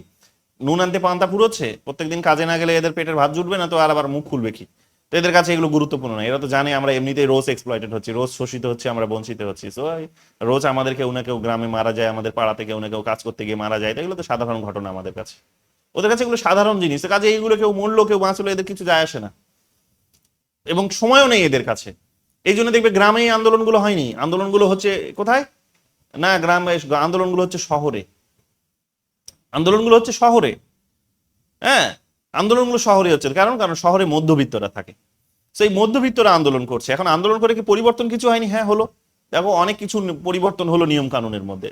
রাতারাতি হবে না, কারণ এরা যেহেতু মাঝখানে বিলং করছে, এরা এদিকেও নয় ওরা ওদিকেও নেয়, তো এদের কিন্তু বিশেষ কোনো ভূমিকা একটা থাকে না। রাতারাতি সমস্ত কিছু বদল করার জন্য এদের বিশেষ কোনো ভূমিকা থাকে না, কিন্তু হ্যাঁ একটা মাঝামাঝি একটা অবস্থান থাকে, ছোটখাটো কিছু চেঞ্জ এরা কিন্তু করতে পারে। তো এটার মধ্যে দিয়ে ছোটখাটো চেঞ্জ হলেও কিন্তু এই যে চেঞ্জগুলো যে সমাজ পরিবর্তন ঘটাচ্ছে সাইলেন্টলি, এগুলো তো অমান্য করা যাবে না। এগুলোকে অমান্য করা যাবে, এগুলো যাবে না, কিন্তু কার্ল মার্ক্সের নজরে এগুলো গুরুত্বপূর্ণ নয়। এগুলোর কোনো ভূমিকা তিনি সেই সময় দেখতে পাননি। মুখ্যত এগুলোর যে ভূমিকা আছে সেগুলোতে তিনি, মানে এগুলো যে একটা মিনিমাম লেভেলে যে গুরুত্ব আছে সেই গুরুত্বগুলোকে তিনি সেখানে নোটিশ করেননি। তাহলে এই যে বিষয়গুলো, এই বিষয়গুলো আমাদেরকে ভালো করে মাথায় রাখতে হবে যে তিনি তার এগুলো সমালোচনা, যে মধ্যবিত্ত যে গোষ্ঠী শ্রেণী আছে এখানে একটা, তো সেই মধ্যবিত্ত শ্রেণীর সেখানে গুরুত্ব বা এক্সিস্টেন্স বা রোল, সেগুলোকে তিনি অমান্য করে গেছেন, এগুলোকে তিনি মানেননি, এগুলোকে তিনি মানেননি। এইটা একটা সমালোচনা হতে পারে। তারপরে সমালোচনা কি হতে পারে? তারপরে সমালোচনা হতে পারে এইরকম ভাবে যে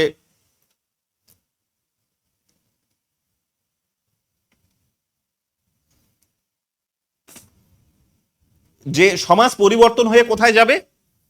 তিনি বললেন যে সমাজ পরিবর্তনের সমাজতান্ত্রিক, অর্থাৎ এখানে দুনিয়া শ্রমিককে তিনি ডাক দিলেন যে পুঁজিবাদী সমাজে এসে আমরা পৌঁছে গেছি। হেগেল যেখানে বললেন যে রাষ্ট্রই শেষ স্টেজ, এরপরে আর কোনো স্টেজ আসবে না বা পরিবর্তন আসবে না, রাষ্ট্রই এখানে সমস্ত রকম ভাবে মানুষের কল্যাণ মানুষের সুনিশ্চিত করছে, কাজে পরিবর্তন আসবে না। এখানে এসে তিনি বলেছিলেন, কার্ল মার্কস এসে বলেছিলেন যে না, এরপরেও পরিবর্তন আসবে, সমাজের পরিবর্তন আসবে। এই পুঁজিবাদী সমাজ থেকে উত্তরণ হয়ে সমাজ কোন দিকে যাবে? সমাজতান্ত্রিক সমাজের দিকে যাবে। এখন সমাজতান্ত্রিক সমাজ আমরা দেখলাম যে কিছু দেশে আসলো, রাশিয়া থেকে শুরু হলো 1917 সালে, তারপর জার্মানি, তারপর ইস্টার্ন ইউরোপের, রাশিয়ার আশেপাশে যে সমস্ত দেশগুলো আছে আর কি ইউরোপের দিকে, তো ইস্টার্ন ইউরোপের যে সমস্ত কান্ট্রিজ গুলো, হ্যাঁ, তো 10-12টা কান্ট্রি সেখানে আমরা দেখতে পাবো যে তারা সেখানে সোশ্যালিজমের পার্ট হয়ে গেল, ধীরে ধীরে ওখানে ঢুকে গেল তারা। কিউবাতে হয়েছে, ইন্ডিয়াতেও আমাদের রাজ্য সরকার অনেক হয়েছে, এখানে কেরলে এখনো তো রাজ্য সরকার আছে, পশ্চিমবঙ্গে ছিল, ত্রিপুরাতে ছিল। তো এইরকম ভাবে তোমরা আরো বিভিন্ন দেশ, কোরিয়াতে তোমরা দেখতে পাবে। তো বিভিন্ন দেশে তোমরা দেখতে পাবে কি যে এই রকমের একটা কি দেখতে পাবে যে কিছু কিছু দেশে তোমাদের বলতে পারো যে হ্যাঁ, সমাজতান্ত্রিক বিপ্লব সেখানে হয়েছিল এবং সমাজ পরিবর্তন হয়ে পুঁজিবাদী সমাজ থেকে সমাজতন্ত্রের উত্তরণটা ঘটেছে। কিন্তু এটা তো সার্ভাইভ করতে পারলো না। 1991 সালে গিয়ে সোভিয়েত ইউনিয়ন কোলাপস করে গেল। ধীরে ধীরে ধীরে ধীরে সোভিয়েত ইউনিয়ন কোলাপস করে, যে মাদার ছিল বলতে পারো, যে মাদার ল্যান্ড অফ সোশ্যালিজম বলতে পারো, সে মাতৃভূমি অফ সমাজতন্ত্র, তো সমাজতন্ত্রের যে মাতৃভূমি ছিল সেই যখন টুকরো টুকরো হয়ে গেল, 15টা ভাগে ভাগ হয়ে গেল 1991-এ, 1991 সালে যখন সে টুকরো টুকরো হয়ে যাচ্ছে, তখন আমরা কি দেখতে পাচ্ছি? 1991 সালে যে যখন টুকরো টুকরো হয়ে যাচ্ছে, তখন পরিষ্কার ভাবে যেটা দেখতে পাচ্ছি সেটা হচ্ছে যে দেশগুলো ধীরে ধীরে রিয়েলাইজ করছে যে তার মানে এইটা কিন্তু ঠিক নয়, মানে মানে এই সমাজ ব্যবস্থা যেটা তিনি বলেছেন সেই সমাজ ব্যবস্থার এর থেকে আর পরের পর্যায়ে যাওয়ার ক্ষমতা নেই। এর মধ্যে এই ত্রুটি বিচ্যুতিগুলোর কারণে এর ক্ষমতাটা কিন্তু সে নেই। এখন এই ত্রুটি বিচ্যুতিগুলো কোথায় হয়েছিল? যে সে আর সাম্যবাদী সমাজের দিকে উত্তরণ না ঘটে বরং পিছন দিকে ফিরে আসলো পুঁজিবাদী সমাজ ব্যবস্থায়। কারণ 1985-এর দিকে গ্লাসনোস্ট তারপরে প্যারেস্ত্রয়িকা বলে তারা দুটো নীতি নিয়ে এসেছিল। এই দুটো নীতি ছিল গণতান্ত্রিক নীতি, দুটো নীতি ছিল গণতান্ত্রিক নীতি। তাহলে যে সমাজতন্ত্র প্র্যাকটিস করছে সে গণতন্ত্রকে উপভোগ যখন আবার প্র্যাকটিস করার সাথে সাথে সে যখন রিয়েলাইজ করেছে যে সমাজতন্ত্রের একটা সীমাবদ্ধতা আছে, সে আর পরের দিকে আমরা যেতে পারছি না, আর উন্নতি আমরা সুনিশ্চিত করতে পারছি না, তখন তারা ফিরে আসছে কোথায়? না, ফিরে আসছে সমাজতন্ত্রের পথে, ফিরে আসছে গণতন্ত্রের পথে, যেটা উদারবাদী একটা ব্যবস্থা। তো তখন এখানে কিন্তু পরিষ্কার হয়ে গেল জিনিসটা, যে তার মানে তিনি যেটা বলে গেছিলেন যে সমাজতন্ত্র থেকে সাম্যবাদের দিকে সমাজ এগিয়ে যাবে, উত্তরণ হবে, এই উত্তরণটা কিন্তু আর হবে না, এর লিমিটেশনস আছে। তাহলে এই লিমিটেশনসটা কোথায় হয়েছিল? অর্থাৎ সমাজতান্ত্রিক দেশগুলো কি কি ভুল করেছিল? এই সমাজতান্ত্রিক দেশগুলো যে ভুলগুলো করেছিল সেটা হচ্ছে যে কার্ল মার্কস বলেছিলেন যে এই যে কন্ট্রোলটা, প্রলেতারিয়েতে যখন একনায়কতন্ত্র হবে, তখন একনায়কতন্ত্র হওয়ার মধ্য দিয়ে যে সমাজতান্ত্রিক সমাজ গঠন হবে, তো সমাজতান্ত্রিক সমাজে এখানে সমাজের মঙ্গল কল্পনা করা হবে, ব্যক্তিকে এখানে গুরুত্ব দেওয়া হবে না, এই কথাটা তিনি বলেছিলেন। এবং দেখবে তিনি বলেছিলেন যে ক্ষমতা কার হাতে থাকবে, এইটাকে পুরো দেশটাকে পরিচালনার ক্ষমতা কার হাতে থাকবে? তিনি বলেছিলেন পুরো দেশটাকে পরিচালনার ক্ষমতা কমিউনিস্ট পার্টির হাতে থাকবে, এই কথাটা তিনি বলেছিলেন। এখন দেখা যাবে যে কতগুলো বিষয় সেখানে কিন্তু এর পতন ডেকে নিয়ে এসেছিল, এই সমাজতান্ত্রিক সমাজের পতন ডেকে নিয়ে এসেছিল। কোন বিষয়গুলো? না, বিষয় নাম্বার 1 সেটা হচ্ছে যে তিনি সমাজের কথা যখন বলছেন, যে সমাজ যেটা সার্বিকভাবে ডিসিশন নেবে, সকলে মিলে যে ডিসিশনটা নেবে সেটাই ডিসিশন, সেখানে ব্যক্তির আলাদা করে যদি কোনো একজন ব্যক্তির যদি আলাদা মতামত থাকে, সেই মতামত থেকে গুরুত্ব দেওয়া হবে না।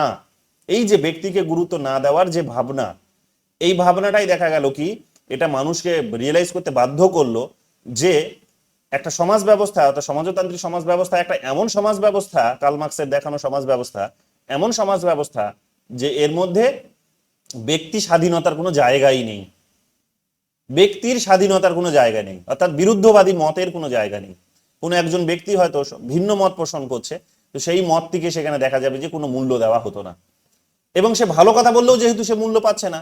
সবাই মিলে অনেক সময় হয় না যে সবাই মিলে হয় কি, মানে মানুষের দলটা অনেক সময় একটা ভেড়ার দলের মতো কনসিডার হয়, মানে মানুষের বুদ্ধি অনেক সময় ভেড়ার মতো হয়, যে একটা ভেড়াকে যদি তুমি দেখবে একটা ব্রিজ পার করিয়ে দিলে, হ্যাঁ হয়তো সবাই পার হতে চাইছিল না, কিন্তু কেউ একজন দেখবে হয়তো সাহস করে পার হয়ে গেল, তো তখন সবাই মানুষ বুঝে নেবে, মানে সব ভেড়াগুলো দেখবে ওকে ফলো করতে শুরু করে দেয়। তো মানুষের মধ্যেও এই মানসিকতাগুলো আছে, মানুষের মধ্যেও কিন্তু এই প্রকৃতিগুলো আছে, যে একজন মানুষ যেটা মানে মানে কি বলবো, যে মানে একজন মানুষ যেটা করছে সেটাই সমাজে ডিসিপ্লিন হয়ে যাচ্ছে, এবং ওর মধ্যে থেকে কেউ যদি ভিন্ন কিছু মত এবং সেটা যে সবসময় ঠিক হবে তা কিন্তু নয়। সমাজ কালেকটিভলি যে ডিসিশনটা নেয় সেটা কিন্তু সবসময় যে ঠিক হবে তা কিন্তু নয়। যেমন দেখবে যে মাইনরিটিসদের উপর পৃথিবীর সমস্ত দেশে যারা সংখ্যালঘু তাদের উপর অত্যাচার করা হয়, তাদের উপর শোষণ করা হয়। মেজরিটিরা মাইনরিটিসদেরকে ভয় পায়, যে কোনো দেশে, সেটা এখন ধর্মগত দিক থেকে মাইনরিটি হোক, জাতিগত দিক থেকে হোক, ভাষাগত দিক থেকে হোক, যে কোনো দিক থেকে হোক, তো মেজরিটি সবসময় মাইনরিটিসদেরকে ভয় পায়। এখন এই যে গল্পটা, তাহলে বোঝো, তাহলে মাইনরিটিসদেরকে তুমি দেখে ভয় পাচ্ছ, মানে তুমি কতটা বড় গাধা এটা ভাবো একবার, যে মেজরিটি তুমি সংখ্যায় তুমি বড়, অথচ তুমি যারা সংখ্যায় অল্প তাদের দেখে তুমি ভয় পাচ্ছ। তাহলে তার মানে কোথাও এটা বুঝতে হবে যে তোমার মাথায় গোবরে ভর্তি হয়ে আছে। তাহলে এই অনেক সময় মেজরিটি নিজে যে ডিসিশনটা নেয়, সবাই মিলে যে ডিসিশনটা নিল, ওই ডিসিশনটা যে নেসেসারি নয় যে ডিসিশনটা সবসময় ঠিক হবে। সবসময় যে ডিসিশনটা ঠিক হবে তা কিন্তু নাও হতে পারে। দেখা যাবে যে কোনো একজন ব্যক্তি সে অন্য একটা কথা বলছে সেটাই হয়তো ঠিক, বাকি সবার কথাগুলো ভুল। এবং উন্নতি তো ওইভাবেই হয়, যেমন মার্ক জুকেরবার্গ তো পৃথিবীর এই 700 কোটি মানুষের মধ্যে তিনি একাই একদিকে ধরে নাও যে পৃথিবীর 700 কোটি মানুষ একদিকে যাচ্ছে আর উনি আর একদিকে যাচ্ছেন, তিনি একটা নতুন কিছু আবিষ্কার করে ফেললেন। এখন তাদের দেশ যেহেতু উদারবাদকে প্র্যাকটিস করে, পুঁজিবাদী একটা দেশ, ব্যক্তির এই ধরনের চিন্তা ভাবনাগুলোকে যেহেতু মূল্য দেয়, তো মূল্য পেলো, দেখে হলে কি হলো, সে একটা চোর ছিল, সেই চোরটাকে জেলে ঢুকিয়ে দিল না, বরং কি হলো, তাকে বললো যে তুমি বিজনেস করো এটা নিয়ে। তো সে বিজনেস করার জন্য সরকার ওকে টাকা দিল, সেই লোন পেলো, সেই লোনের টাকাতে আজকে দেখো এমন একটা জিনিস তৈরি করে ফেলেছে যে গোটা বিশ্বের উপর সে তারা আজকে আমেরিকা একটা কন্ট্রোল নিয়ে চলে এসেছে। অর্থাৎ ফেসবুকের মধ্য দিয়ে কমিউনিকেশন সিস্টেমটা কেমন ইজি করে দিয়েছে, যোগাযোগ ব্যবস্থা কেমন সহজ করে দিয়েছে, যে আজকে এই যোগাযোগ ব্যবস্থা ব্যবহার করার মধ্য দিয়ে আমরা আমেরিকাকে আমরা আনুগত্য প্রদান করছি। তাহলে এই যে বিষয়গুলো, এগুলোও কিন্তু কি হয় যে একটা বিশাল পরিবর্তন ঘটাতে পারে, ভালো কিছু হয়তো করতে পারে, যোগাযোগ ব্যবস্থা অনেক সহজ করে দিয়েছে, এটা হতে পারে। কিন্তু সবাই মিলে একসঙ্গে যে ডিসিশনটা নিচ্ছে সেটা নাও ঠিক হতে পারে। কিন্তু কোনো একজন ব্যক্তি হয়তো আলাদা কথা বললো, কিন্তু সেটার যদি গুরুত্বই না থাকে, তাহলে তুমি ভুল ডিসিশন নিলে কি হবে, ক্ষতি হবে। সমাজতন্ত্র যখন ভেঙে যাচ্ছে, যখন ভুল পথে চলে যাচ্ছে, তখন এই ভুলগুলো এটাই করা হয়েছিল, যে ব্যক্তির আলাদা যে চিন্তা ভাবনা, ব্যক্তির যে স্বাধীনতা, ব্যক্তির যে ব্যক্তির মত প্রকাশের যে স্বাধীনতা, এগুলোকে গুরুত্ব দেওয়া হয়নি। একটা গোষ্ঠীর হাতে বা সমাজের হাতে সমস্ত কিছু ছেড়ে দেওয়া হয়েছে, এবং সমাজ যৌথভাবে যে সিদ্ধান্ত নেবে সেই সিদ্ধান্তটাই হচ্ছে সার্বিক সিদ্ধান্ত। ব্যক্তির আলাদা কোনো সিদ্ধান্তের এখানে আলাদা কোনো মর্যাদা নেই। এইটাকে গুরুত্ব না দেওয়া তাত্ত্বিকভাবে কার্ল মার্কসের তত্ত্বের মধ্যে একটা বড় ভুল ছিল, বড় ভুল ছিল। তো এইটা একটা বড় ভুল, যে কারণে দেখা গেল যে ছোটখাটো কিছু একজন দুজন ব্যক্তি সেখানে দেখবে রাতারাতি বড় বড় সব ইন্ডাস্ট্রি তৈরি করে নিয়েছে আমেরিকাতে, ইউরোপে। এদিকে এরা সেটা করে উঠতে পারেনি। রাষ্ট্রের মাধ্যমেই সমস্ত কিছু করছে, যৌথভাবে সমস্ত কিছু করছে, কালেকটিভলি সবাই করতে গিয়ে দেখা গেল কি, যে এখানে এরা যে প্রোডাক্টটা তৈরি করেছে, অর্থাৎ সোভিয়েত ইউনিয়ন যে প্রোডাক্টটা তৈরি করেছে আর ওদের যে প্রোডাক্টটা ওরা তৈরি করেছে, দুটোর মধ্যে আকাশ আর পাতাল তফাৎ আছে। এখানে যখন রাষ্ট্রকে দিয়ে যখন কোনো একটা প্রোডাক্ট তৈরি করছো, যেমন ধরে নাও রাষ্ট্রকে দিয়ে আমাদের প্রোডাক্ট তৈরি হচ্ছে কি, শিক্ষিত ছেলে মেয়ে, আমরা প্রোডাক্ট সরকারি স্কুলে, এটা যদি একটা কোম্পানি ধরো, এটাকে একটা সরকারি কোম্পানি হচ্ছে একটা স্কুল বা কলেজ। তো সেখানে তোমরা জানো কত খারাপ রকম ভাবে পড়ানো হয়, মানে আমাকে আর বলতে হবে না, তোমরা সবাই যা বুঝতেই পারছো, যে টিচার নেই, ছাত্ররা এখানে মানে বেকার ছেলে মেয়ে রাস্তায় ঘুরে বেড়াচ্ছে তার ডিগ্রি নিয়ে, অন্যদিকে স্কুলের সিট ফাঁকা পড়ে আছে, সরকার দেখবে সেখানে রিক্রুটমেন্টই করতে পারছে না, ম্যানেজমেন্টই করতে পারছে না। তার মানে কত খারাপ ব্যবস্থা হবে। যারা ওই স্কুলে আবার পড়বে তাদের ভবিষ্যৎ কি হবে পরিষ্কার বুঝতে পারছো, তারা না তো কিছু শিখতে পারবে, না কিছু জানতে পারবে, তাদেরকে টিউশনে গিয়ে পড়াশোনা করতে হবে, যেমন পড়ছো তোমরা। এটা তো তোমাদের কলেজে জানার কথা উচিত ছিল, কলেজে শেখানো উচিত ছিল, কিন্তু আজকে তোমরা এগুলো আমার কাছে এসে শিখছো মানে কি, এবং আমিও তাই করেছি। তার অন্যতম কারণ হচ্ছে যে তাহলে বোঝো এক প্রকার যে খারাপ ব্যবস্থা বেরোচ্ছে, অর্থাৎ খারাপ প্রোডাক্ট বেরিয়ে আসছে স্কুল কলেজ থেকে, খারাপ সরকারি স্কুল কলেজ থেকে খারাপ প্রোডাক্ট বেরোচ্ছে। এবার প্রাইভেট স্কুলে ধরে নাও যারা পড়াশোনা করেছে, যেখানে ওই স্কুলটাকে একজন মালিক সে কন্ট্রোল করে, নিয়ন্ত্রণ করে, সে তার নিজের মতো করে নিজের ভাবনাতে করে, কারণ তার ভাবনাটা ঠিক বলে মনে হয়েছে। সরকারের ভাবনা মানে হচ্ছে 9 কোটি মানুষের, পশ্চিমবঙ্গে 9 কোটি মানুষের ভাবনা, কিন্তু একজন মানুষ আলাদাভাবে ভাবনা চিন্তা করে সে নিজে নিজে স্কুল খুলে নিয়েছে, বলছে আমি আমার মতো করে চালাবো, 9 কোটি মানুষের ভাবনার মতো স্কুল চালাবো না আমি। এখন সে যখন স্কুল চালাচ্ছে তখন দেখা যাচ্ছে তার স্কুল থেকে হাইলি কোয়ালিফাইড ছেলে মেয়ে বেরোচ্ছে, খুব বাংলায় খুব সুন্দর, ইংরেজিতে খুব সুন্দর, ভাষাতে খুব সুন্দর, লিটারেচারে খুব সুন্দর, সব জায়গাতেই সেখানে সে চ্যাম্পিয়ন। এবং তার পড়াশোনার পাশাপাশি আরো অনেক কারিকুলাম অ্যাক্টিভিটি শিখেছে, সে আর্ট করতে পারে, সে তারা গান করতে পারে, ড্রামা করতে পারে, অনেক কিছু তারা শিখে গেছে।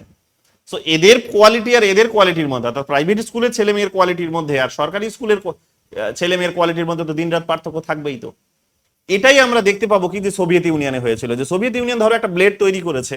এই উদাহরণটা আমার স্যার দিয়েছিলেন কলেজে আমাকে পড়াতে গিয়ে, আমার মনে আছে এখনো। সো তারা একটা ব্লেড তৈরি করেছে, সোভিয়েত ইউনিয়ন একটা ব্লেড তৈরি করেছে। এখন ব্লেডটা তৈরি করেছে কাদেরকে দিয়ে? না সরকারি কর্মচারীদেরকে দিয়ে। ওদের ব্যবস্থাটা ওই রকমই। এখন সরকারি কর্মচারীদেরকে দিয়ে তৈরি করতে গিয়ে দেখা গেছে কি যে সেখানে যেহেতু এবারে পার্টির মাধ্যমে রিক্রুটমেন্ট গুলো হয়েছে, যে পার্টি যাদেরকে যাদেরকে প্রয়োজন মনে করেছে তাদেরকে দিয়ে রিক্রুট করেছে, এবং ওখানে কাজের দায়বদ্ধতাটাও এতটা রাখা হয়নি। জানো যে অফিসে কর্মচারীরা এলো কি এলো না, কাজ করলো কি করলো না, ঘুষ নিল কি নিল না, কেউ দেখার নেই, কেউ দেখার নেই সেখানে। সো একটা ব্লেড তৈরি করার দায়িত্বটা তাকে যখন দেওয়া হয়েছে তখন দেখা যাচ্ছে একটা ব্লেড তৈরি করতে সারাদিন পার করে দিল সে, এবং সেটারও আবার নিম্নমানের, মানে একবার হয়তো দাড়ি কাটলেই সেটা, বা চুল কাটলেই হয়তো ভোতা হয়ে গেল।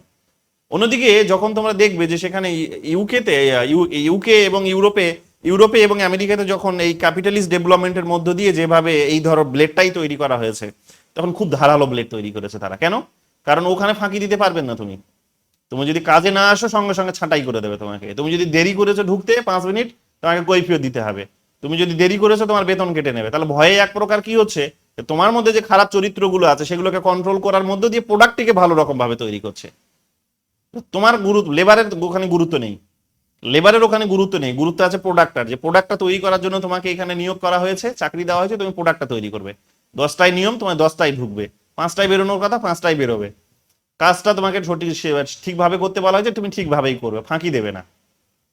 তো ওদের যেহেতু ওই দায়বদ্ধতাগুলো আছে, শ্রমিকরা ওই কোম্পানিতে গেলেই, যেহেতু প্রাইভেট কোম্পানিতে গেলেই যেহেতু এখন একেবারে টাইট হয়ে যায়, এবং ওখানে জব হারানোর একটু যেহেতু ভয় থাকে, তাহলে কি হচ্ছে ওখানে যে প্রোডাক্টটা তৈরি হচ্ছে সেটা কিন্তু ঠিকঠাক তৈরি হচ্ছে, কিন্তু এখানে এই প্রোডাক্ট ঠিকঠাক তৈরি হচ্ছে না। সো ওদেরটা তখন মার্কেটে, আবার যখন আমরাই যখন মার্কেটে কিনতে যাই তখন আমরা কোনটা কিনবো? যেটা ধারালো সেটাই কিনবো, যেটা এফিসিয়েন্ট সেটাই কিনবো, যেটা এফিসিয়েন্ট নয়, যেটা ধারালো নয়, তাড়াতাড়ি নষ্ট হয়ে যাবে, আমি ওটা কিনবো কেন? সো আমরা যখন আবার মার্কেটে গিয়ে পৌঁছচ্ছি কনজিউমার হিসেবে, ক্রেতা হিসেবে, তখন আমরা কি করছি? আমরা কিন্তু যেটা ভালো সেটা কিনছি, যেটা কিন্তু কাজে আসবে সেটা কিনছি, যেটা ধারালো নয়, যেটা ভালো নয়, যেটা খারাপ তাড়াতাড়ি নষ্ট হয়ে যাবে সেটা কিনছি না।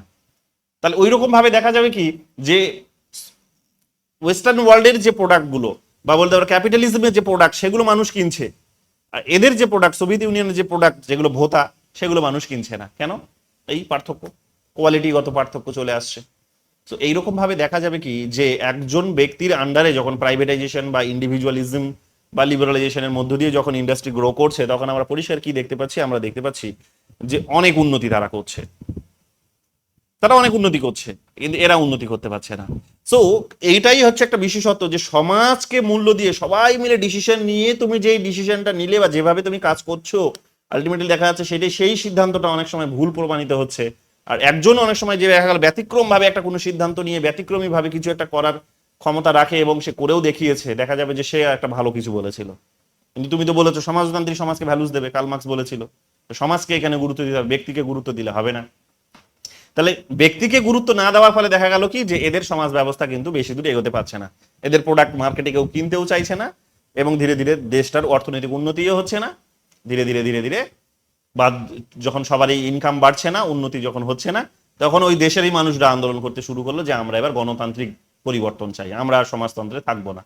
তো সোভিয়েত ইউনিয়ন 1991-এ গিয়ে কোলাপস করে গেল। 1985-এর দিকে গিয়ে ওই ডেমোক্রেটিক কিছু ডেভেলপমেন্টস নিয়ে আসলো, যেটা বললাম প্যারেস্ত্রোইকা আর গ্লাসনোস্ত। হ্যাঁ, তো গ্লাসনোস্ত প্যারেস্ত্রোইকার মধ্য দিয়ে তারা পলিটিক্যাল সিস্টেমটিকে, অ্যাডমিনিস্ট্রেশনকে, মিডিয়াকে তারা ওপেন করে দিল। অত গণতান্ত্রিক কিছু সংস্কার তারা করলো। যখনই তারা গণতান্ত্রিক সংস্কার করার একটা সুযোগ পেয়ে গেল, এই ধরনের একটা হাতিয়ার পেয়ে গেল মানুষ, রাতারাতি সেখানে দেখবে বললো যে আমরা দেশের মধ্যেও থাকবো না, এরকম একটা বড় দেশের মধ্যেও থাকবো না, কারণ এত বড় দেশে থেকে আমাদের স্বাধীনতা, আমাদের উন্নতি, আমাদের অর্থনৈতিক উন্নতি সুনিশ্চিত হচ্ছে না। সো ওরা বেরিয়ে চলে গেল, টুকরো টুকরো হয়ে গেল, 15টা ভাগে সোভিয়েত ইউনিয়ন তখন ভেঙে গেল। তো এইটা কার্ল মার্কস কিন্তু বুঝে উঠতে পারেননি সেই সময়। এইটা হচ্ছে তার একটা ব্যর্থতা, কার্ল মার্কসের এটা ব্যর্থতা, এটা বুঝতে হবে আমাদের পরিষ্কার করে। আর ব্যর্থতা কি ছিল কার্ল মার্কসের? কার্ল মার্কসের ব্যর্থতা এটা ছিল যে পার্টির হাতে তিনি ক্ষমতা ছেড়ে দিয়েছিলেন ঠিকই, যে পার্টি সমস্ত কিছু ডিসাইড করবেন, কিন্তু দেখা যাবে যে পার্টি সমস্ত কিছু ডিসাইড করলেও ওই পার্টির মধ্যে আবার নিয়ন্ত্রণটা একটা দুটো মানুষের হাতে চলে গেছিল, বিশেষ করে লেনিনের আমলে এবং স্ট্যালিনের আমলে সোভিয়েত ইউনিয়নে। লেনিন এবং স্টালিনের হাতে যখন পাওয়ার চলে গেল, তারা যখন ওই পার্টির মধ্যে যারা বিরুদ্ধ মত পোষণ করতো তাদেরকেও যখন গুরুত্ব দিত না, তখন তারা একনায়কতন্ত্র চালাতো, সেখানে নিজেই তখন বস হয়ে যেত, একটা কর্তৃত্ববাদী শাসন সেখানে চালাতো। এবার পার্টির কথাকে গুরুত্ব দিতে বলা হয়েছে, কিন্তু পার্টির কথা ওরা শুনছে না। ওই দলের মধ্যে আবার একজন দুজন খুব পাওয়ারফুল হয়ে গেছে, তারা সমাজকেও গুরুত্ব দিচ্ছে না, তারা পার্টিকেও গুরুত্ব দিচ্ছে না। যখন এই জিনিসটা হচ্ছে তখন কি হচ্ছে, মুশকিলটা হচ্ছে, এবং তারা ভবিষ্যৎ প্রজন্মও তৈরি করছে না, যেটা পশ্চিমবঙ্গে বামপন্থীদের পতনের একটা বড় কারণ, যে বুড়োগুলোই মিলে সব দল চালাচ্ছে, ইয়াং জেনারেশন নেই, দলটা ভেঙে চলে গেল নতুন প্রজন্মের অভাবে, নতুন ভাবনা চিন্তার অভাবে ভেঙে চলে গেল, দলটা হেরে গেল নির্বাচনে, বড় রকম পরাজয় ঘটলো 2011 সালে আমরা দেখলাম। ঠিক একই জিনিস হলো ওখানে, যে একজন ব্যক্তির হাতে, স্ট্যালিনের হাতে প্রচুর ক্ষমতা চলে গেছে, স্ট্যালিনের হাতে প্রচুর ক্ষমতা সেখানে কিন্তু চলে গেছে। হুম।